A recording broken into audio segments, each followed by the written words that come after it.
Okay, this is part 10 of this module on decision making, where we're going to be talking about assessing risks.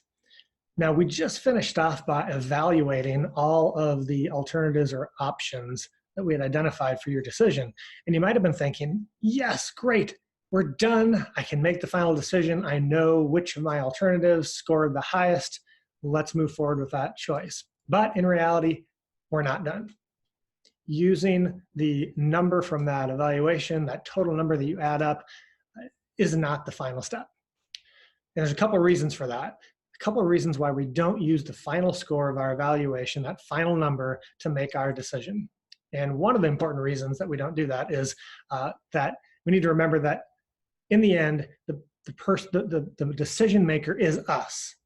It's not a number, it's not a spreadsheet. We, the humans, make the final decision, and we make that decision after we've thought about it, talked about it, and prayed about it, and we decide what we're most comfortable with.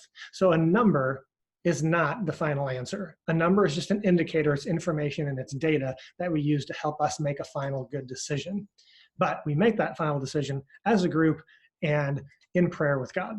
So that's one reason why we don't use the number to make our final decision. A second reason that we don't use the number in our evaluation to make the final decision is that up until this point, we haven't thought at all about what could go wrong if we chose any one of these particular options. Because in real life, just about every possible choice you make could have a possible risk or downside. There's usually some risks or downsides to just about anything you might choose in life. And it's important to think about that. What are the downsides? What are the risks? What could go wrong if we chose this option? So that's what we're going to do next, is assess risks. We're almost done with the process. This is step 6 of 7. So what does it look like to assess the risks of an alternative? The first thing I'd suggest is that we take a look at the option that we're most comfortable with at this point. Now that we've done the evaluation, we've compared all the alternatives to the objectives that we have, and we kind of have an idea of which alternative, which option seems to be performing the best to meet our objectives.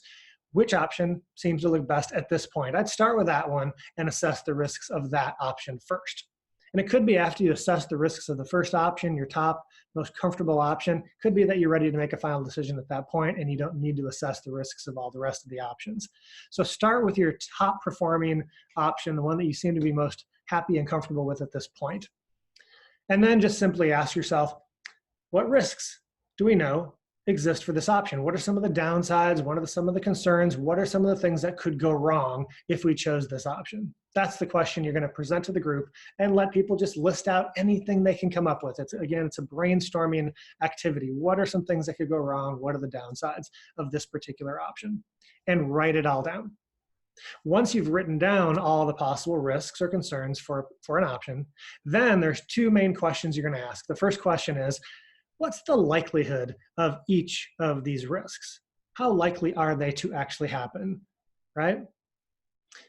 High likelihood, medium likelihood, low likelihood. How likely are each of these risks to happen? And the second question you're going to want to ask is, how big of a deal is it? How much of an impact would it be if this risk or concern actually happened? And it might be a financial impact, a time impact. It might really have an impact on other people and other things and events, right? How big of an impact would it be if this risk really happened? And once you've asked those 2 questions of all the risks you've identified, then you can go back and say, all right, now that we kind of have a better idea of all the risks, how likely they are, and how big of a deal they are we still comfortable choosing this option? If so, we might be ready to make a decision. If not, we might say, let's consider the risks for our second best option, and now see which one we're more comfortable with.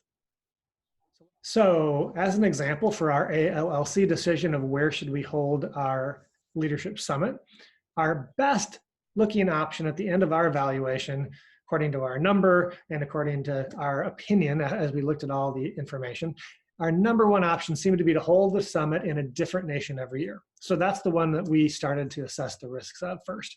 And here you see we listed 5 risks and concerns that we identified for this particular option of holding the summit in a different nation every year. The first risk or concern was, it might be difficult logistically for our core team, our planning team, because it's tough to plan and run a huge conference in a country that you don't live in, right? Second risk or concern is that it might be expensive for our core team members as well as our ALLC elders, because it might require a fair amount of travel to go to all these places and a different nation every time and plan a conference, which also relates to the third risk or concern, is that it's probably going to require a lot more travel for our core team, which is difficult on family situations. Another risk and concern was that the summit might not feel quite as international or diverse if we hold it in a different nation every year and we primarily get people from that nation coming to the summit and not a diverse group of people from throughout Asia. And the last risk or concern we identified, at least for this example, is that we may not get all of our elders coming if they have to go to a different country every year, and some countries may be more difficult for them to get to or more expensive.